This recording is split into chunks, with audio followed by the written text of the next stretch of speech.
ఇంకా నిద్రపోలేదా?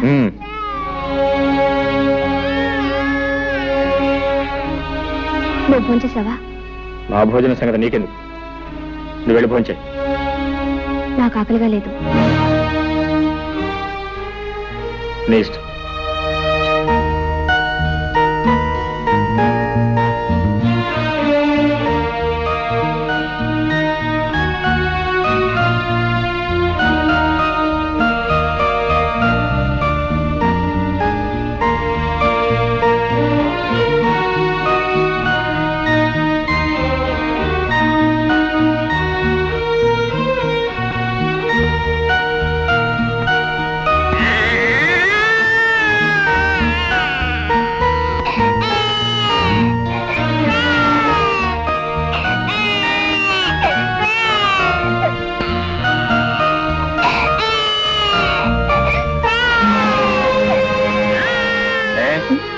బిడ్డ ఏడుస్తుంటే వినపట్లేదా, కనపట్లేదా? నేనేదో ఆలోచిస్తున్నాను, అయినా దానికి పనే ఉంది ఏడవడం తప్ప. నర్మయ్, బిడ్డ కాస్త కదిలితేనే ఎంత నిద్రలో ఉన్న తల్లి కూడా ఉలిక్కి పెళ్లి వేస్తుంది. అలాంటిది కన్న బిడ్డ కళ్ళ ముందే ఒక్కపట్టి ఏడుస్తుంటే కదలకుండా మెదలకుండా రాయిలా కూర్చున్నావే. నువ్వు ఒక ఆడదానివేనా? నువ్వు ఒక తెలివేనా? ఇప్పుడు ఏం కోపం మునిగిందని ఆ కేకలు? ఏదో ఆలోచనలో ఉంటే పట్టించుకోలేదు. అవునే, నువ్వేది పట్టించుకున్నావు, ఎప్పుడు పట్టించుకున్నావు? కన్న పెట్టికి ఒక్క పూట ప్రేమతో పాలిచ్చావా? లేదు. కట్టుకున్న మొగుడు నాకు ఒక్క పూట శ్రద్ధగా భోజనం పెట్టావా? లేదు. నీకు ఈ మొగుడు అక్కర్లేదు, ఈ సంసారం అక్కర్లేదు, ఏది అక్కర్లేదు. నీ ఆలోచనలు వేరు, ఆశలు వేరు, నీ కళ్ళే వేరు. అవును అవును అవును, నా ఆలోచనలు, ఆశలు, కళలు అన్నీ వేరు. నిన్ను పెళ్లి చేసుకుని నేను సుఖపడిందేమిటి? గొడ్లకు నీళ్లు పెట్టడం, రోజు నీకు పొలానికి భోజనం తీసుకురావడం, 24 గంటలు ఏడ్చేసి ఎనిముడని లాడించడం, అంతేగా? నిజం చెప్తే ఎందుకు అరుపులు? నేనెంత చెప్పినా వినకుండా నీకిచ్చి పెళ్లి చేసి నా గొంతు కోసారు. తప్పు నీది కదే, తప్పంతా నాది. నీకు నా మీద ప్రేమన్నా లేకపోయినా నీ మీద నాకున్న ప్రేమ కొద్దీ నెత్తిని పెట్టుకుని ఊరేగాను చూడు, అది నేను చేసిన తప్పే. నీ పెంకితనాన్ని, మంకుతనాన్ని నువ్వు ఏనాటికైనా మార్చుకోలేకపోతావు ఆశపడ్డాను చూడు, అది నేను చేసిన తప్పు. జానకి, మగవాణ్ణి దేవుడిగా మార్చినా పశువుగా మార్చినా ఆడదే కారణం. నువ్వు నన్ను దేవుడిగా మార్చే శక్తి నీకు ఎలాగూ లేదు, కనీసం పశువుగానే మార్చదు. పశువుగా నేను మార్చేదేమిటి? పశువుగానే పుట్టావు, పశువుల్లోనే పెరిగావు, పశువుల్లోనే ప్రవర్తిస్తున్నావు.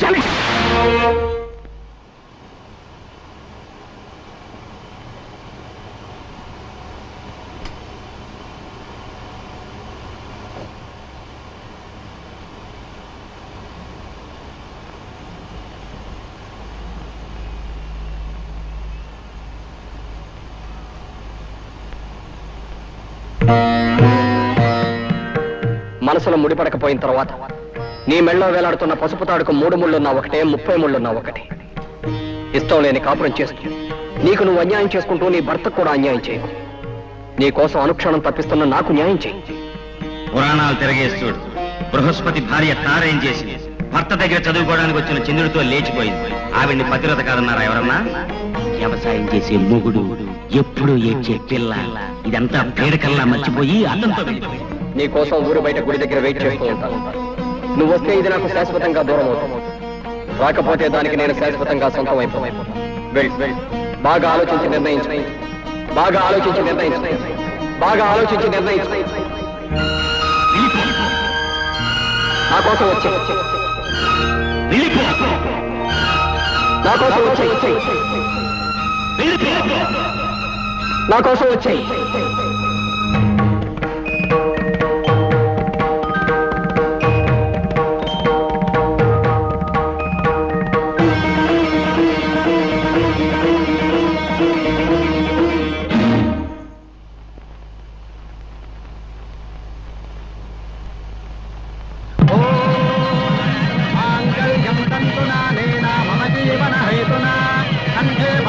शुभगे त्वं देव शरदां शतं सर्वमङ्गलमाङ्गल्ये शिवे सर्वार्थसाधके शरण्ये त्र्यम्बके देवे नारायणि नमोस्तुते। ॐ वैश्वानराय विद्महे लालीलाय धीमहि तन्नो अग्निः प्रचोदयात्। स्वस्ति श्रद्धां मेधां यशः प्रज्ञां विद्यां बुद्धिं श्रियं बलम् आयुष्यं तेजारोग्यम्।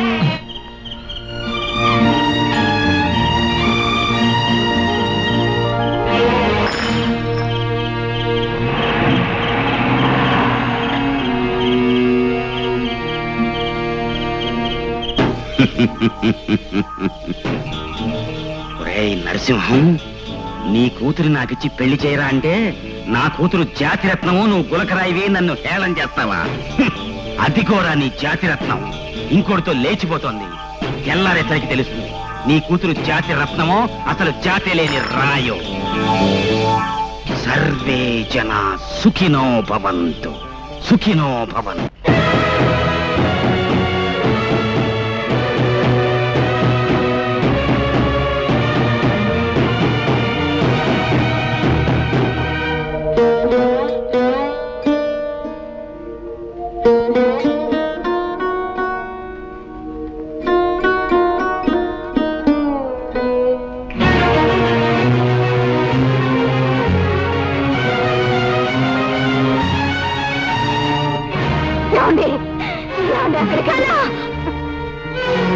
శివశివనం లాంటి మన వంశంలో పుట్టిన ఆ గంజాయి మొక్క నరికేసే వరకు నాకు మనశ్శాంతి ఉండదు.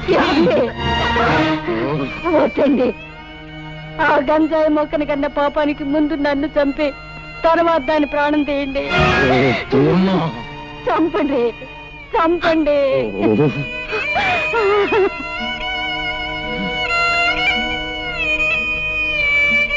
మీరు దేవుళ్ళ, మీకు రోజు మేము పూజలు పునస్కారాలు.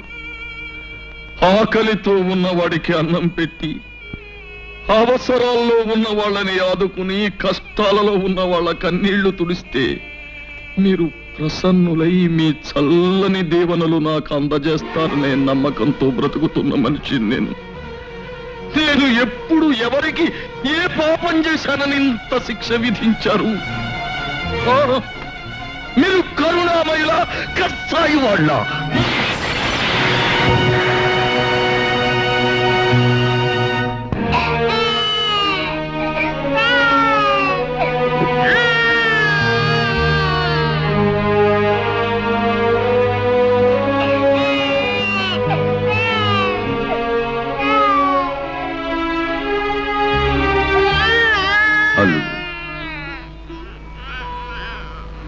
అలా నిన్ను పిలిచే అర్హత నాకు లేదేమో. అలవాటైన పిలుపు మరోలా పిలవడానికి నాకు మనస్సు రాక. అల్లుడు, నేనంటే నీ కోపంగా లేదు. మీరేం చేశారని నాకు మీ మీద కోపం? ఎందుకు చేయలేదు బాబు. అలాంటి నీచురాల్ని కని పాపమే చేశాను. దాన్ని నీలాంటి యోగ్యుడికిచ్చి పెళ్లి చేసి మహాపాపం చేశాను. ఇంతకన్నా ఏం చెయ్యాలి?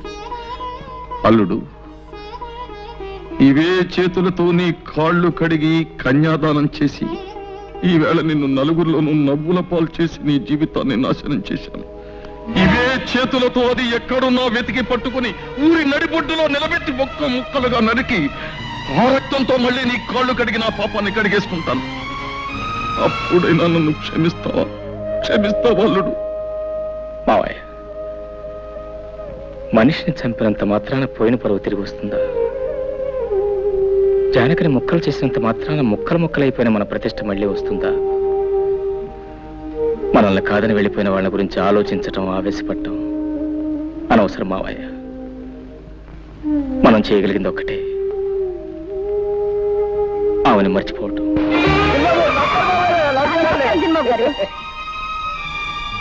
రండి బాబు, కులాసేనా? చిన్నబాబు గారు, అమ్మాయి గారు మాకు తెలియకుండా పెళ్లి ఇప్పుడు చేసుకున్నా చిన్నబాబు. ఇంట్లోకి రాకుండానే ఏమిటా ప్రశ్నలు? ముందు సామాన్లు తీసుకెళ్ళి లోపల పెట్టా బాబు. అమ్మగారిని మేడం మీద గదిలోకి తీసుకెళ్ళి ఏం కావాలో దగ్గర ఉంచు. అట్టగే బాబు. వెళ్ళి జానకి. రండమ్మా, రండి. ఇదేనమ్మా మీ గది, రండి. వస్తాను, అవసరమైతే కేకేయండి. నా పేరు రావులమ్మ. అమ్మా, మీరేమనుకోకపోతే ఓ మాట అడుగుతాను. మీరు నర్సరీ గారి కూతురు జానకమ్మ కదూ? ఎప్పుడో చూశాను, సరిగా గుర్తుకు రావట్లేదు. వస్తాను. ఆ మధ్య మీకు పెళ్ళయిందన్నారు, ఇప్పుడు ఇలాగా? అయినా నాకెందుకులే అమ్మా, ఏదో మాట వరుసుకున్నాను. వస్తాను.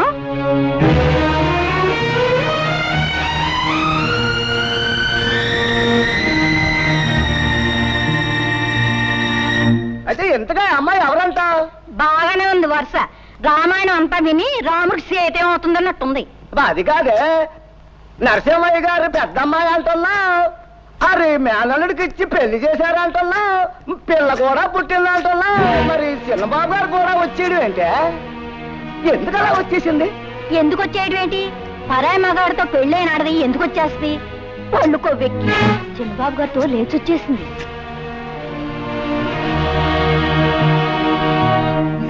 లేటు వెంకట్రావు గారి కుమారుడు రాంబాబు భార్య నరసింహం గారి కూతురు, అంటే నా కూతురు జానకి భర్తను వదిలి మురళి అనే వ్యక్తితో లేచిపోయినందున ఈ గ్రామ కట్టుబాటును అనుసరించి జానకిని గ్రామ బహిష్కారం చేయడమైనది. ఇక ముందు ఎప్పుడు గాని ఎవరు గాని జానకిని గ్రామ సరిహద్దులలోకి ప్రవేశించనీయరాదు. అంతేకాదు, జానకి రాంబాబుల మధ్య వైవాహిక బంధాన్ని రద్దు చేస్తూ రాంబాబు ఇష్టం వచ్చిన పిల్లను వివాహం చేసుకునే అధికారాన్నిస్తూ ఇక్కడి పెద్దలందరూ తీర్మానం చెయ్యడమైనది. నువ్వేమంటావు రత్తయ్య బావా?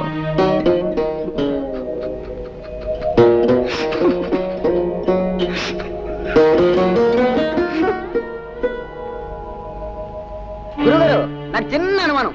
అవకాశం ఇచ్చాను, అడుక్కో. జాతిరత్నం అంటే ఏంటి గురుగారు? జాతిరత్నం అంటే కట్టుకున్న మొగుడిని వదిలేసి పరాయి మొగాడితో లేచిపోయే కుల స్త్రీ. ఆవేశానికి ఇది సమయం కాదు. నా మాట పెట్టు.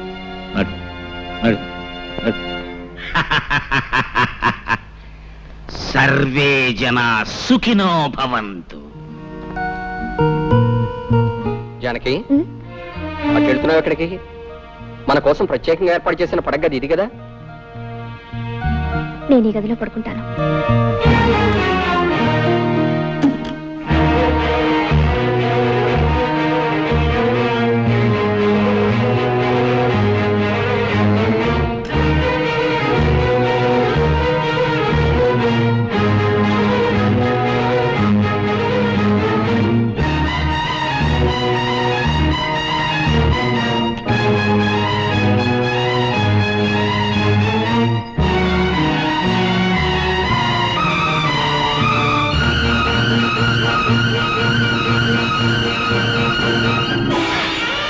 అయ్యా, పసుతాడంటే ఓ మగాడు తన పరువుని, ప్రతిష్టని, గౌరవాన్ని పసుతాడుగా మెడలో వేస్తున్నాను.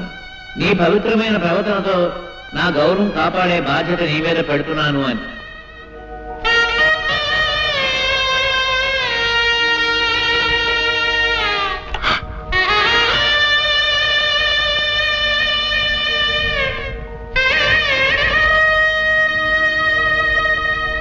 యజమానస్య కుమార్యాః పైడిపాల గోత్రాయాః జానకమ్మదాయాః.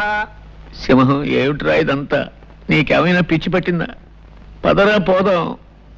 అంతలు నాకు కాదురా పిచ్చి, మీ అందరికీ పిచ్చి పట్టిందిరా. నా కూతురు నేటితో చచ్చిందంతో సమానం. కన్న తండ్రిగా నేను తర్పణాలు వదులుతున్నాను అంటే నాకు పిచ్చి అంటారేమిటి? పంతుళ్ళు చదవండి మంత్రాలు. ప్రేతాయాః ప్రేతాశ్వ సురుక్షత్రమరదినాదాద్వాదశే హరే పిండే గణపార్వణే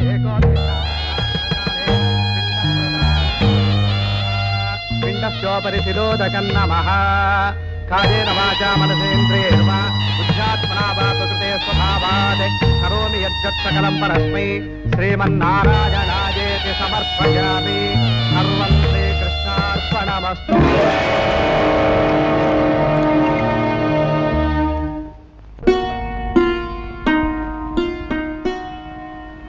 పాపకు పాలు పట్టాను. నువ్వు అన్నం తిన్నావా బావా? అయితేరా తిందువు గాని. జ్యోతి, ఏం బావా? నీకు విషయం చెప్పాలి. ఏమిటది? రేపటి నుంచి నువ్వు ఇంటికి రావద్దు. బావా? అవును జ్యోతి, నువ్వు రోజు ఇంటికి వస్తున్నావు. నా బిడ్డకు తల్లి లేని లోటు.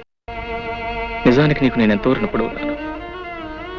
కానీ లోకులు వాళ్ళ నోళ్ళు ఊరుకు నిన్ను నన్ను కలిపి కట్టుకథలు అల్లుతారు.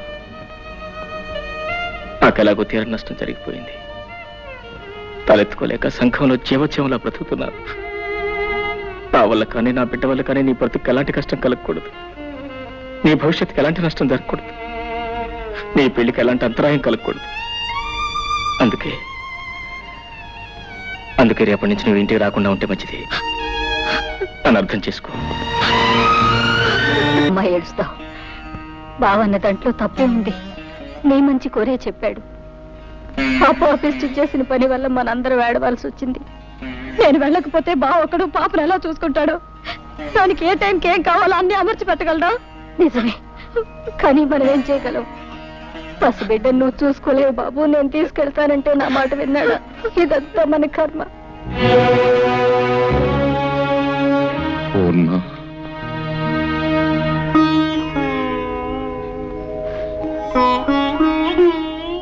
ఈ విషయంలో మనం చేసేది లేదంటావా?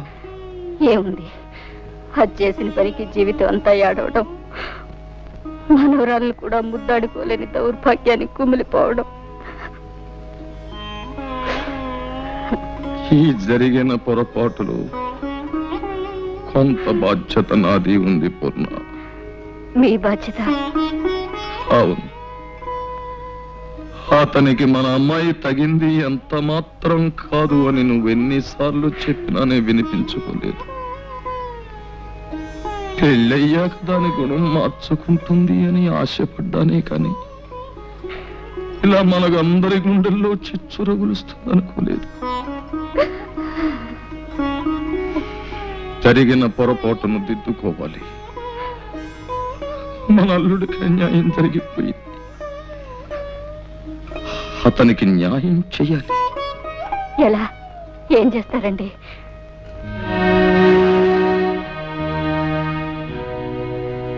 అతనికి మన జ్యోతినిచ్చి పెళ్లి చెయ్యాలి. ఏమిటి మావయ్య ఉన్నది? నాకు మళ్ళీ పెళ్ళే? వద్దు మావయ్య, నాకు అలాంటి ఆలోచన లేదు. నాతో కలిసి 7 అడుగులు వేసిన మనిషి, నాతోనే జీవితాంతం గడుపుతాన్న మనిషి మధ్యలోనే మాట తప్పి వెళ్ళిపోయిన తర్వాత మళ్ళీ ఇంకో బంధం ఎందుకు మావయ్య? ఎలాగో ఒంటరి వాడిని అయిపోయాను. ఈ జీవితం ఇలాగే ఒంటరిగానే గడిచిపోయి నా జీవితం ఆరిపోయిన దీపం లాంటిది. ఇక ఏ జ్యోతి తిరిగి వెలిగించలేదు.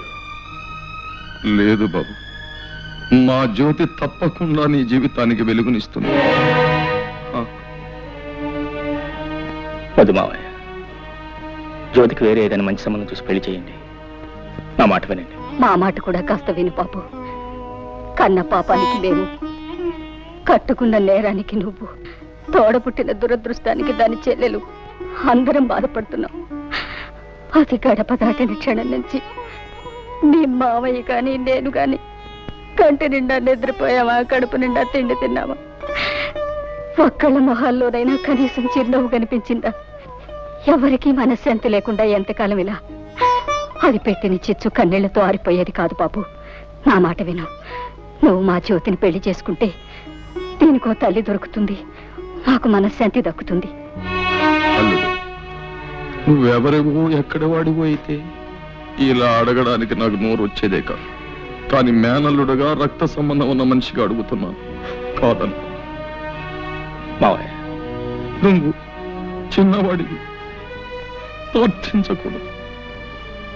నేను పెద్దవాడిని, ప్రాధేయపడకూడదు. కానీ ఇప్పుడు ఆ రెండు చేస్తున్నాను. ఇవి చేతులు కావలుడు. మావయ్య, అలాగే మీ ఇష్టం వచ్చినట్టు కానివ్వండి.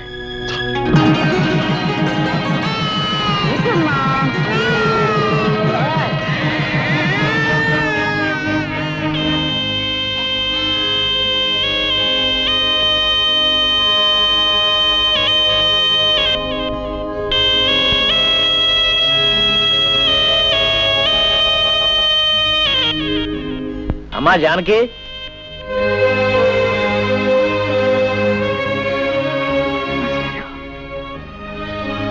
ఏమ్మా కులాసయ్యనా? తాలూకా ఆఫీసులో పనుండి వచ్చాను. ఏదో నువ్వు ఇక్కడ ఉంటున్నావు కదా, ఓసారి చూసి పెడదామని వచ్చా.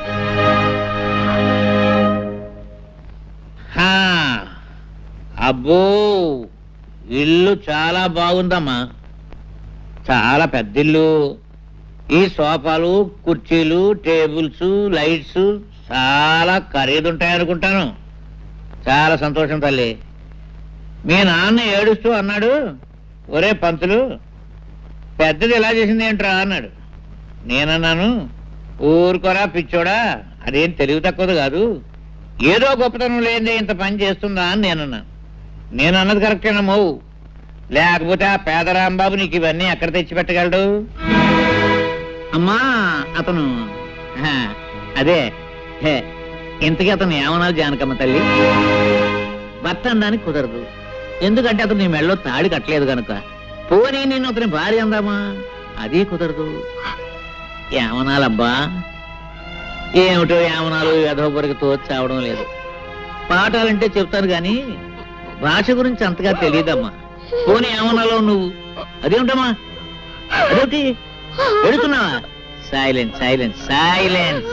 నువ్వేదో ఆనందంగా సుఖంగా ఉన్నావేమో చూసి పెడదామని నేను వస్తే ఏడుస్తావేమిటమ్మా? Silence silence. అమ్మా ఏడవకూడదు. మాస్టారు, నేను తప్పు చేశాను మాస్టారు, తప్పు చేశాను. ఏడవకమ్మా, చేసిన తర్వాత తప్పని తెలిస్తే ప్రయోజనం లేదమ్మా. చూడమ్మా, నీకు గుర్తుందో లేదో, నీ చిన్నప్పుడు చదువుకునేటప్పుడు వేమన శతకంలో ఓ పద్యం, కులములోన ఒక్క గుణవంతుడుండిన కులము వెలయు వాని గుణము చేత. ఆ పద్యం నువ్వు తప్పు చదివితే నిన్ను నేను బెత్తంతో కొట్టాను. మరుసటి రోజు కరెక్ట్గా అప్పచెప్పావు.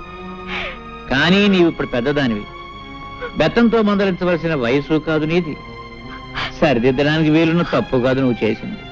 అది పద్యం, ఇంకోసారి చదివితే వస్తుంది. కానీ ఇది జీవితం, ఇంకో జన్మ ఎత్తితే గాని చేసిన పొరపాటు సరిదిద్దబడదమ్మా. ఈ జన్మకింతే. Silence silence. అమ్మా మాస్టారు, బాగున్నారా మాస్టారు?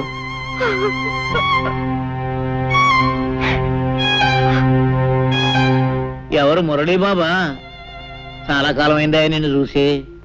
చాలా సంతోషం బాబు. నీలో బాగా మార్పు వచ్చేసిందే. నీకు గుర్తుందా, చిన్నప్పుడు నువ్వు చదువుకునేటప్పుడు నేను ఇచ్చిన పాఠాలు నువ్వు గడగడ అప్పచెప్పేస్తుంటే మా మురళీబాబు చాలా తెలివిగలవాడు, బాగా చదివేసి పెద్ద పెద్ద ఉద్యోగాలు సంపాదించేసి కలెక్టర్ ఉద్యోగాలు అవి చేసేసి మా ఊరికి పెద్ద పేరు తీసుకొస్తాడని నేను అందరికీ చెప్తుండేవాడిని. కానీ బాబు, మన ఊరి పేరు, పరువు, ప్రతిష్ట ఇలా బజారు పాలు చేస్తావని అనుకోలేదయ్యా. మాస్టారు, అర్థమైంది మాస్టారు, మీరేమంటున్నారో అర్థమైంది. చూడండి, మేమేదో కాని పని చేశామనో చేయకూడని పని చేశామనో మీరందరూ అనుకోవటంలో తప్పు లేదు. కానీ ఒక్క విషయం ఆలోచించండి, ఆమెకు తన భర్తతో సుఖం లేదు, ఆమె లేకుండా నేను బ్రతకలేను. అందుకే అర్థం లేని ఈ కట్టుబాట్లని కాదనుకొని మేమిద్దరం కలిసి ఒక నిర్ణయానికి వచ్చి ఈ పని చేశాం. మేం చేసిన దాంట్లో తప్పే ఉంది. ఏమిటి ఏమిటి బాబు, నువ్వు చేసిన దాంట్లో తప్పేమీ లేదంటావా? ఆ సంగతి ఆ పిచ్చి పిల్లలు చెప్పవా బాబు. చూడు, ఏదో తప్పు చేశానని ఏడుస్తుంది పాపం. చూడు నాయనా, ఒక ఆడ మగ కలిసి కాపురం చేయడానికి రూపం, డబ్బు ముఖ్యం కాదయ్యా. అవే ముఖ్యం అయితే ఈ పవిత్ర భారతదేశంలో ఇన్ని సంసారాలు చల్లగా ఉండవు, ఉండబోవు. భర్తలో ఏదో లోపం చూశానని భార్య భర్తను వదిలేసి, భార్యలో ఏదో లోపం చూశానని భర్త భార్యను వదిలేస్తే మన సాంప్రదాయాలకి ఆచారాలకి అర్థం లేదు, మనకు బ్రతుకు లేదు నాయన. బాబు, అన్నేళ్లు లంకలో ఉండి నా భర్త వస్తాడు, నన్ను రక్షిస్తాడని ఆశగా ఎదురు చూస్తూ జీవించింది కాబట్టే ఇన్ని వేల సంవత్సరాలైనా సీతాదేవిని ఇంకా దేవతగానే కొలుస్తున్నాం. భర్త కుష్ఠరోగైన నెత్తి మీద పెట్టుకుని అష్టకష్టాలు పడింది కాబట్టి సుమతిని మహాపతివ్రత అన్నాం. బహుశా వాళ్ళు నీ అంత తెలివిగలవాళ్ళు కాకపోవచ్చు. చివరికి ఖచ్చితంగా నేను చెప్పేది ఏమిటంటే, ముమ్మాటికి నువ్వు చేసింది తప్పు తప్పు తప్పు. మాస్టారు, ముసలివాడిని, నేను ఏదైనా పొరపాటు మాట్లాడుంటే మన్నించు.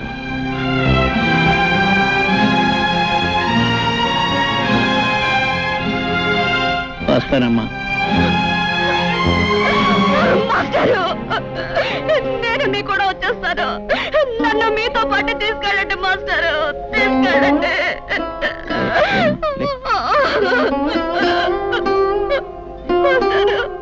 ఏమిటమ్మా, ఏమిటి పిచ్చి తల్లి?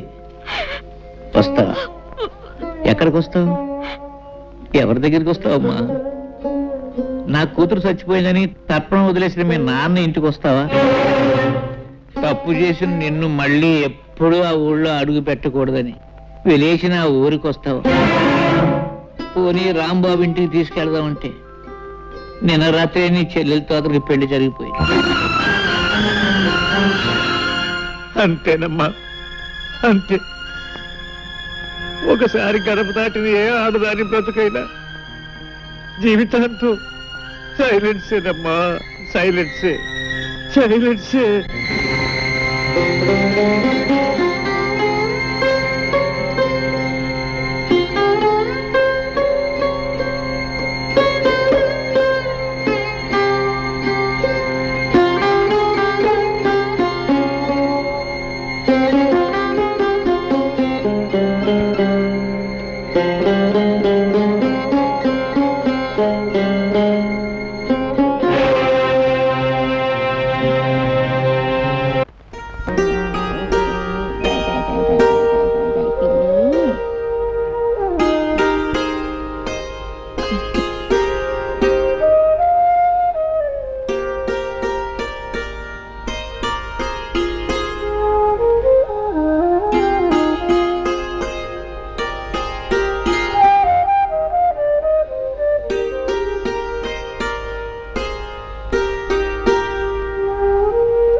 అయ్యో ఉండు బావా.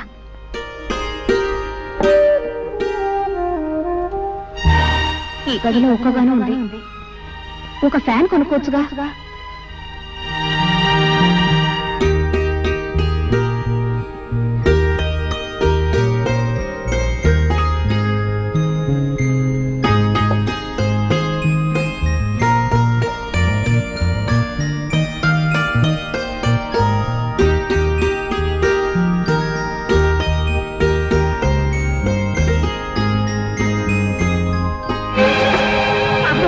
అమ్మగారు కృష్ణాలు పోస్తున్న అంటించుకుంటున్నారు.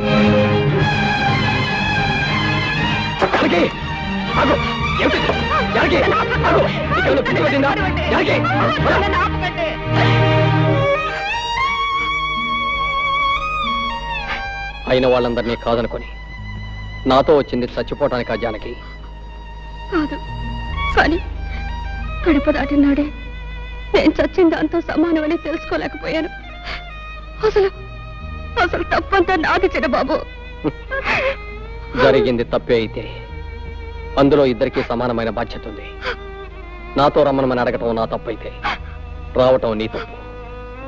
నా కూడా రావటానికి నీకున్న ధైర్యం నాతో జీవితం పంచుకోవటానికి లేకపోయింది. జానకి, ఇప్పుడు నువ్వు చచ్చిపోతే నిన్ను లేవ తీసుకొచ్చానన్న చెడ్డ పేరుతో పాటు నీ చావుకు కారణమయ్యానన్న అపకీర్తి కూడా నాకు వచ్చేది. ఇప్పుడు నీ మనసు నాకు పూర్తిగా అర్థమైంది. నువ్వు నాతో కలిసి జీవించలేవు. అందుకే నువ్వు తిరిగి మనూరెళ్ళిపో. ఎక్కడికి వెళ్ళను, ఎవరింటికి వెళ్ళను. ఎవరింటికి వెళ్ళక్కర్లే జానకి. ఊరు బయట ఉన్న తోటలో నాకు చిన్న ఇల్లు ఉంది. అందులో నువ్వు సుఖంగా ఉండటానికి అన్ని ఏర్పాట్లు చేస్తాను. నీ వాళ్ళెవరో నీతో మాట్లాడకపోయినా కనీసం కళ్ళెదురుగా అయినా కనిపిస్తారు.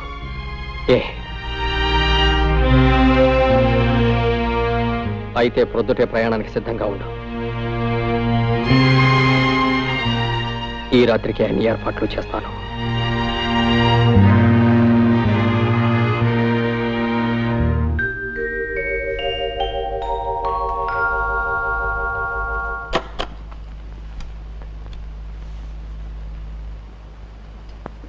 నేను వెళ్తున్నా చిన్నబాబు, నేను వెళ్తున్నా చిన్నబాబు.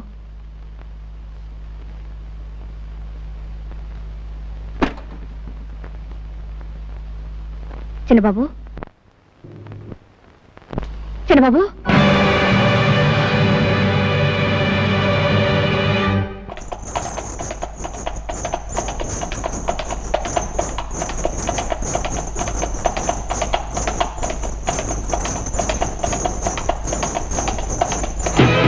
చూడవే ఆ ముద్రస్తుడికి వస్తుంది. దాని మొహం చూస్తే ఆ పాపాలన్నీ మనకి అంటుకుంటాయే. అది చూడకండి, ఇక్కడండి.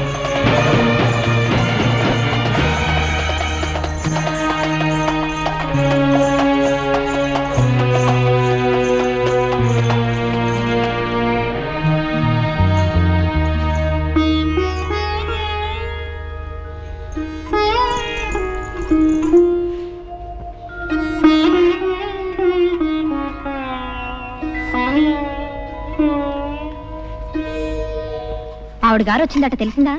ఎవరావిడే? పెద్ద తెలియనట్టు అడుగుతావే, అదే ఆ జ్యేష్ఠాలమ్మ. మళ్ళీ తగలడిందటగా. చేస్తాలమ్మా, ఆ పేరు ఇప్పుడు వినలేదే.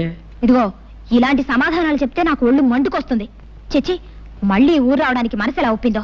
అంత సిగ్గుమాలను పనిచేసిన తర్వాత కూడా. రామరామ. ఏంటో రామరామ కృష్ణ కృష్ణ, అసలు విషయం ఏంటి చెప్పు. అట్నుంచటే పోతుంది అనుకున్నాను. ఆవిడ గారి గురించి ఇక్కడ ఎవరు బెంగ పెట్టుకున్నారని వచ్చింది మళ్ళీ. ఆవిడ గారు ఈవిడ గారు ఏమిటో గోల, అసలు సంగతి సూటికి చెప్పు. ఎందుకు రాద్దాంతం? అవును, ఎందుకు ఎవరావిడ? ఇంకెవరు? ఆవిడే, ఆ జానకమ్మ గారు. ఒకప్పటి మా అక్కయ్య గారు. ఊరవతల తోటలో ఉందట. నువ్వు చూడలేదా? లేదు. అయినా ఆవిడ విషయం మనకెందుకు? వస్తే ఎవడకు కావాలి, రాకపోతే ఎవడకు కావాలి. అవునులే. ఇదిగో నువ్వు గాని ఆ చుట్టుపక్కలకి వెళ్ళినట్టు తెలిసిందో నేను ఊరేసుకొని చచ్చిపోతాను, గుర్తుంచుకో. నీకేమైనా పిచ్చి పట్టిందా? నేను ఎందుకు వెళ్తాను? అయినా ఒకసారి మనల్ని కాదని వెళ్ళిపోయిన మనిషి గురించి మాట్లాడడం అవసరం. ఏదో ఆపుకోలేక అన్నానులే బావా. అవును, అసలు నువ్వేం తినలేదేంటి? ఉండు, నేను తినిపిస్తాను.